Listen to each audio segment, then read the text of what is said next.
Salut tout le monde, j'espère que vous allez bien. On est au salon du 2 roues de Lyon 2025 les amis. Il y a déjà beaucoup de monde alors que c'est le matin et qu'on est jeudi.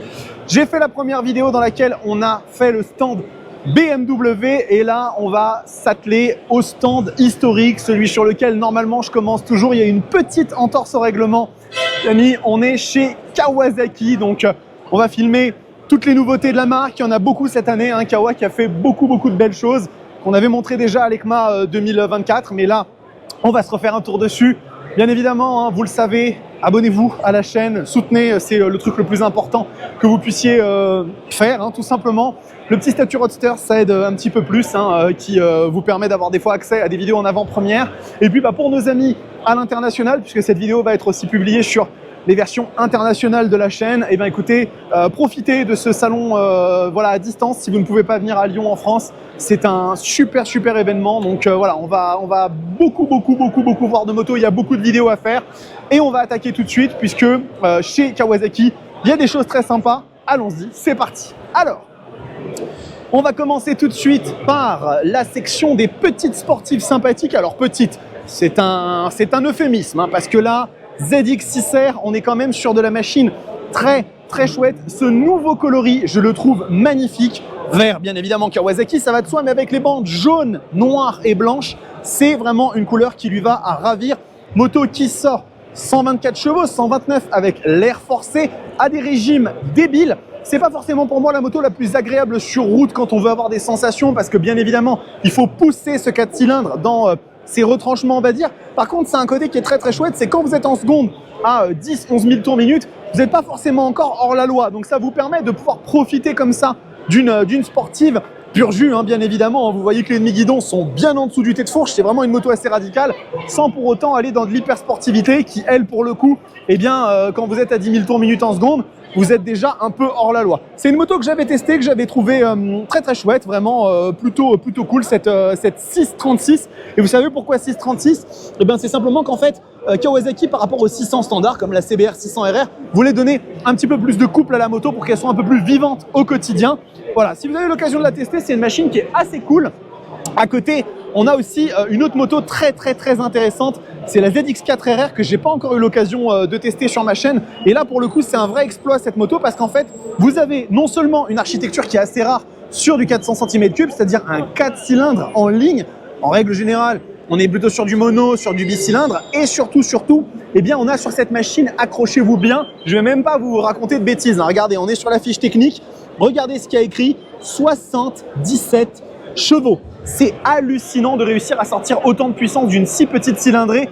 Bien évidemment, ça s'atteint à des régimes totalement inavouables et pour le coup, eh bien, cette moto, elle est super intéressante dans le paysage des sportives petites cylindrées. J'ai pas encore eu l'occasion de la tester. Il y en a une chez Espace Muride qui vient d'arriver dans cette couleur-là. Donc, il se peut que la vidéo arrive bientôt. Donc, voilà, ça, c'est un truc qui peut être cool.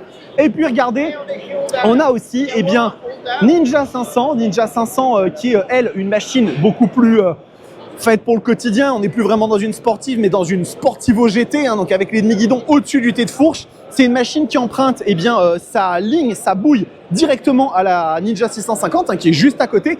On est sur un moteur de 45 chevaux, donc c'est une moto qui est adaptée pour le permis A2. Et là, pour le coup, regardez, hein, ils ont quand même fait des trucs assez stylés Kawasaki, puisqu'on a du démarrage sans clé, le petit écran TFT qui commence à se faire un petit peu ancien. Il serait bon quand même que Kawasaki fasse évoluer ça, peut-être avec l'écran de la Z900, hein, le nouveau qui est vraiment très cool. Et ben une machine, elle aussi, avec ce nouveau coloris 2025, vert, jaune, blanc, noir, ça lui va à ravir. Et puis à côté, eh ben, vous avez la plus grande, la Ninja 650, la moto que Mathilde a eue pendant 2 ans, hein, avec laquelle elle a fait un road trip en France. Extraordinaire compagne, vraiment. La Ninja 650, si vous voulez une machine qui soit stylée dans son look, vraiment de sportive, mais avec la facilité d'un roadster, voire d'un trail, une Ninja 650, c'est vraiment super bien.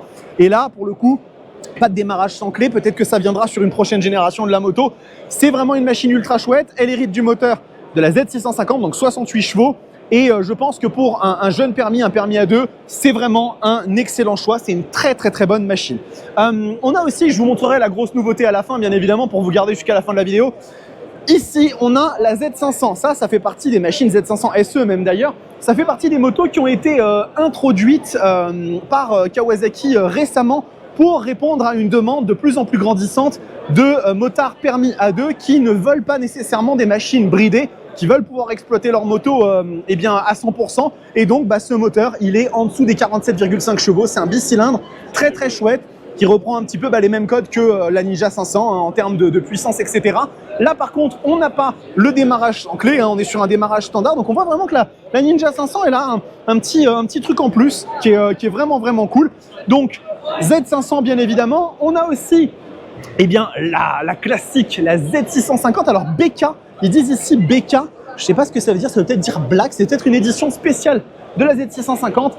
Elle fait partie des best-sellers absolus, une machine A2 s'il en est, qui a séduit des milliers de motards et motards. C'est une moto vraiment, vraiment, vraiment super cool.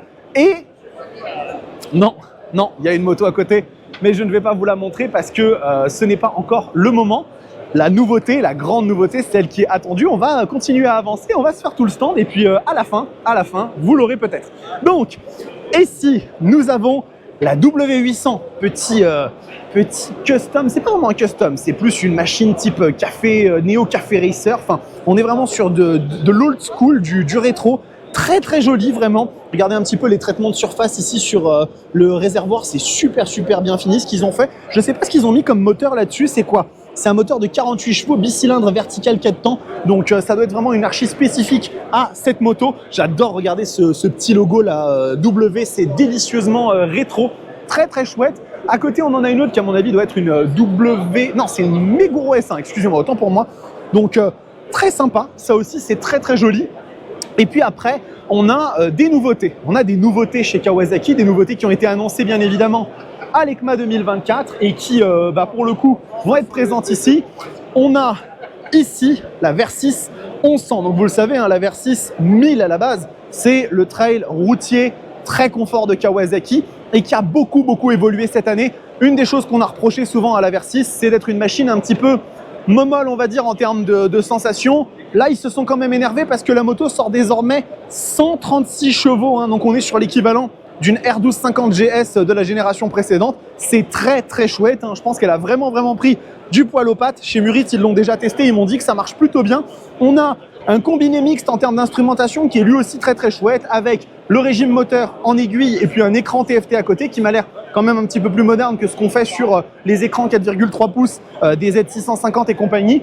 Et cette bouille qui est toujours très sympa, je trouve, sur la Versys, qui lui donne un côté assez agressif. Regardez, on l'a ici en version SE Grand Tourer, donc ça veut dire qu'on a bien évidemment les petites suspensions semi-actives Skyhook, donc ça fonctionne super bien. C'est une machine qui, à mon avis, va gagner en popularité parce qu'elle a gagné des petites lettres de noblesse. Et là, ici, on a la petite Versys 650 Tourer. Donc là, on reprend l'architecture d'une Z650 dans un trail, machine très cool aussi. J'avais eu l'occasion de la conduire et c'était une moto qui était vraiment assez chouette. Et regardez, je ne vais pas vous montrer celle-là tout de suite parce que vous savez que j'ai un petit faible pour ce genre de moto. On va plutôt aller voir ici cette autre nouveauté chez Kawasaki qui est la Ninja 1100 SX, donc la successrice, ça se dit pas du tout, le successeur on va dire de la Ninja 1000. Et donc en fait, cette moto, elle va, pour le coup, perdre en puissance. Bon, c'est les normes de pollution, etc. Mais elle était à 142 bourrins et elle passe à 136, soit la même valeur que la Versys. À mon avis, ça va être distribué d'une façon totalement différente. Et regardez, on a des traitements en fait sur la machine qui sont magnifiques. Cette couleur, ce vert pailleté, il est fantastique. On a ici les petites valises latérales qui sont concordantes en termes de couleur. Les petites touches comme ça de doré, ça lui va super bien. Et là, par contre, on retrouve directement le même écran que celui de la Z650. Ça, c'est un petit peu dommage. J'aurais bien aimé qu'ils upgradent un peu le truc. Vous voyez que la moto, elle a un régulateur de vitesse, donc ça c'est pas mal. On a ici les poignées chauffantes, ça c'est des petites options que vous pouvez rajouter. Amortisseur Öhlins sur la version haut de gamme et une moto qui a toujours une gueule incroyable. C'est un peu la concurrente directe de la GSX S1000 GT. Je trouve que c'est un excellent couteau suisse. C'est vraiment une moto, quand je l'avais testée au début de ma chaîne, j'avais trouvé que c'était une moto qui était vraiment très chouette. Donc voilà, petite Ninja 1100. Bien évidemment, je ne vais pas passer à côté. Je vais vous la montrer, elle est là.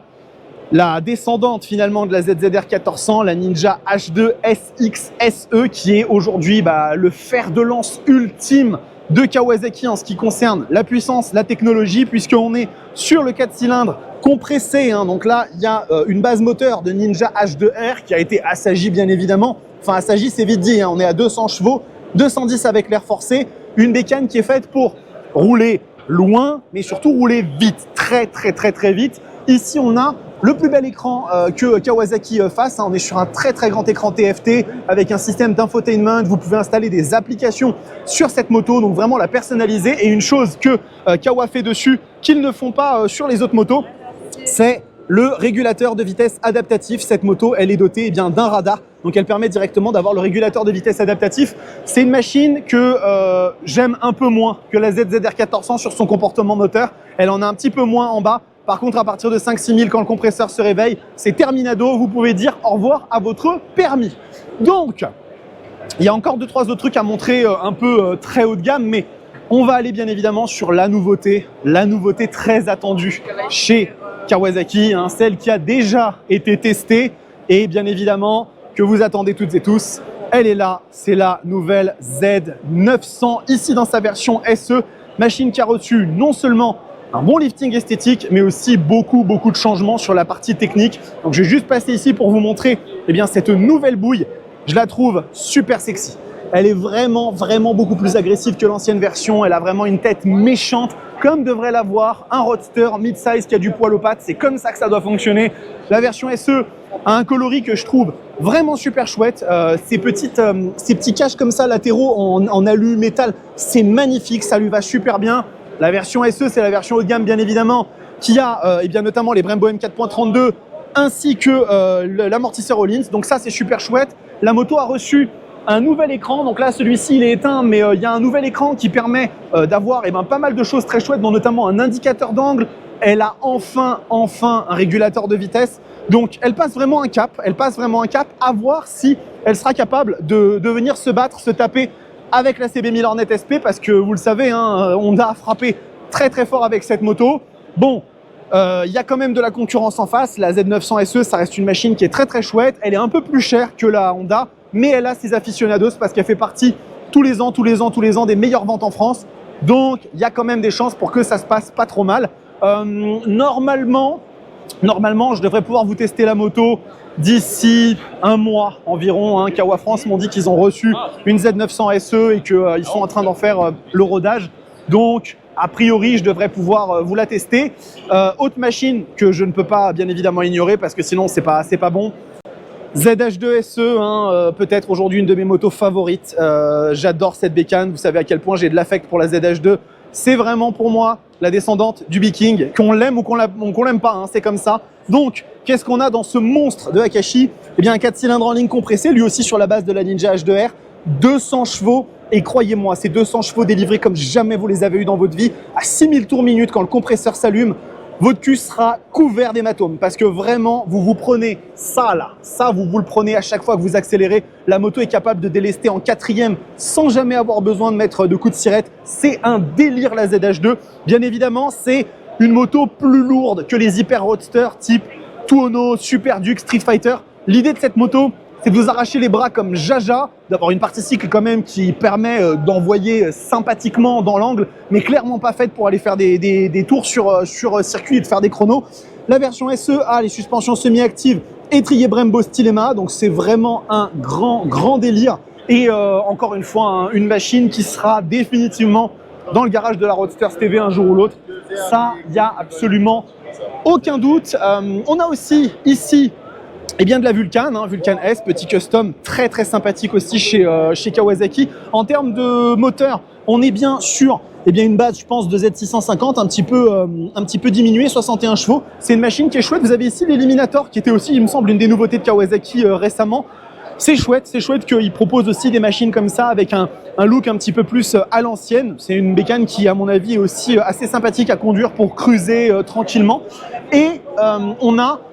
Désolé, il faut quand même en parler parce que je sais qu'il y en a certains, ils sont allergiques, mais pour moi, c'est important. Vous avez ici, la Z7 hybride. Alors, il me semble qu'ils n'ont pas mis la Ninja 7, mais c'est très bien parce que finalement, la Z7, c'était la nouvelle. Donc, là, on est sur la base d'une Ninja 7 hybride, mais version Roadster. Donc, je vous le rappelle, le principe des motos hybrides chez Kawasaki, premier constructeur au monde à faire ça, et pour le moment, le seul, c'est d'avoir à la fois un moteur thermique, un moteur électrique. Les deux jouent ensemble pour pouvoir vous permettre soit d'avoir des accélérations très fortes, soit d'avoir une diminution de la consommation de carburant. Et celle-ci, j'ai pas eu l'occasion de la tester, mais la Ninja 7, quand j'en avais fait l'essai, j'avais trouvé que c'était une moto qui était vraiment assez impressionnante.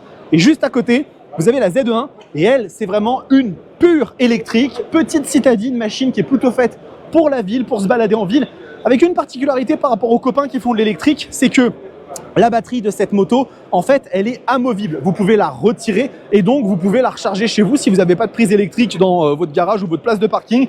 Eh bien, c'est quelque chose qui reste possible de rouler en électrique. On a une autre petite chose à vous montrer. Qu'ils ont mis un petit peu comme ça à l'écart, mais que j'ai quand même envie de vous montrer. Regardez un petit peu ce qui est là. Donc, je ne sais pas si vous la reconnaissez.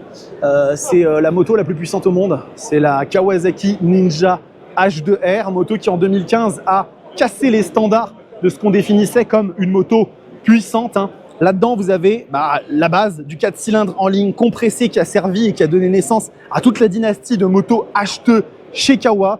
Et là-dedans, on sort 326 chevaux, 400 km/h de vitesse de pointe sur un pont en Turquie. Le record a été filmé, je vous invite à aller le regarder. Machine complètement dingue et il y en a en tout cas pas beaucoup sur Terre, clairement des motos comme ça. Ça vaut plus de 50 000 € l'engin. Vous voyez que tout ça, c'est de la fibre de carbone. C'est pas, il n'y a pas des accessoires en carbone. Toute la moto, elle est faite en fibre de carbone. Pardon. Excusez-moi, j'ai failli faire tomber quelqu'un. Vous avez les ailerons, vous avez le carénage, tout est en carbone, bien évidemment. Vous avez des équipements de malade mental. C'est une moto qui est fantastique. Et du coup, nous allons conclure cette partie Kawasaki avec, on va dire, les petits bijoux de chez Kawa, qui ne sont pas des Kawa, mais aujourd'hui, la relation avec cette marque, elle est extrêmement forte. Donc, regardez, je vais vous montrer. Voilà, le petit stand Bimota. Et regardez un petit peu, vous savez à quel point, là, on est dans de l'orfèvrerie. Là, on n'est plus du tout dans de la moto pour monsieur et madame tout le monde. On commence avec la Tesi H2, je vous montre juste ça si vous voulez, comme ça permet tout de suite de calmer tout le monde. Donc ça, c'est quoi? C'est en fait une Ninja H2, donc le moteur, c'est bien le moteur 4 cylindres en ligne compressé de la Ninja H2 qui fait 231 chevaux. Donc il est juste ici, voilà, et c'est tout. C'est-à-dire que tout le reste, en fait, c'est du personnalisé. Et Bimota, en fait, ils ont une petite tendance, c'est que pour eux, en fait, le mot plastique, c'est un gros mot. Et en fait, ils ne savent parler qu'en aluminium brut taillé dans la masse. Donc regardez en fait ça. Déjà, vous voyez qu'on n'est pas sur une fourche standard. C'est ce qu'on appelle un châssis Tesi, c'est-à-dire une solution technique brevetée qui a priori est incroyable de stabilité. En fait, la moto conserve son assiette, même quand il y a des aspérités sur la route. En fait, elle reste parfaitement neutre. Donc c'est très impressionnant. Et regardez ça. Vous avez deux amortisseurs all-in à l'arrière parce qu'il y en a un qui est pour la partie arrière de la moto et l'autre pour la partie avant. C'est incroyable, c'est une solution technique qui est dingue. En termes d'équipement, c'est une moto qui ferait passer une Ninja H2 pour un jouet. Regardez le carbone de partout, c'est incroyable. Et je vous le dis parce que j'ai eu l'information, c'est pas moi qui le dis, j'invente rien, c'est Kawasaki qui me l'a dit. La moto que vous venez de voir, elle fait partie du parc presse Kawasaki. Ce qui veut dire qu'il y a peut-être une chance, il y a peut-être un monde dans lequel d'ici quelques mois, quand il fera beau, quand le soleil reviendra dans notre beau pays, je puisse vous proposer l'essai d'une Tesi H2. Il n'y en a qu'un seul en France sur YouTube, donc ce serait très cool. Je continue quand même avec les autres Bimota parce qu'elles aussi font partie du parc presse. Vous avez ici la KB4 qui est merveilleusement belle. On est là sur une base moteur de Ninja 1000SX, donc c'est le moteur de la Z1000, 140 chevaux, je vérifie quand même ce que je dis, et 142 chevaux, donc c'est bien l'architecture de la Z1000, très sympa, très très belle, très bien finie aussi, moto exceptionnellement belle. De toute façon, chez Bimota, il n'y a que ça. On est sur des solutions techniques un petit peu plus classiques, avec de la fourche standard, voilà. Et après, il y a une nouveauté qu'ils avaient annoncée il y a peu de temps, et qui elle aussi est très très impressionnante, je vais vous la montrer, c'est la Tesi H2 Terra. Et donc ça, c'est un trail avec un châssis Tesi, donc vraiment avec le même type de châssis que la Tesi H2. C'est pour ça d'ailleurs qu'elle s'appelle Tesi H2 Terra. Et du coup, eh bien, on est sur un truc complètement dingue avec un moteur, celui de la H2, donc 200 chevaux, 137 Nm. Donc en fait, La M1000 XR reste le trail routier le plus puissant du monde. Par contre, la Tezzy H2 Terra est le trail routier qui offre le meilleur compromis puissance-couple, puisque là, vous avez 137 Nm et quand le compresseur se réveille à 6000 tours minute, là, ici, il se passe des choses qui sont pas cool puisque c'est exactement le même moteur que la ZH2. Aucun changement de démultiplication. Donc, je n'ose pas imaginer à quel point ça doit vous arracher tout simplement. Là, regardez, hein, toujours les mêmes éléments, du carbone de partout. Enfin, la fiche technique de la moto fait peur. Hein. On est quand même sur une bécane qui, à mon avis, doit valoir dans les 45-50 000 euros facile. Donc voilà. Écoutez, je crois qu'on a fini pour la partie Kawasaki. Beaucoup de belles nouveautés. Dites-moi hein, dans les commentaires ce que vous pensez du format avec le changement sur du 4K en linéaire pour avoir quelque chose qui ne déforme pas les motos. Ça m'oblige des fois à bouger un peu et à m'ajuster. Mais si ça vous plaît, c'est l'essentiel. Et puis voilà les amis, deuxième vidéo qui est conclue. J'ai l'impression que je suis déjà décédé alors qu'il m'en reste 27, 28 à tourner. Mais c'est pas grave, hein, ça on le sait, c'est toujours comme ça sur les salons. Merci à vous pour votre soutien. N'hésitez pas à vous abonner à la chaîne, c'est super important. Et puis on se tient au courant. En attendant, prenez soin de vous, kiffez vos bécanes. Ciao!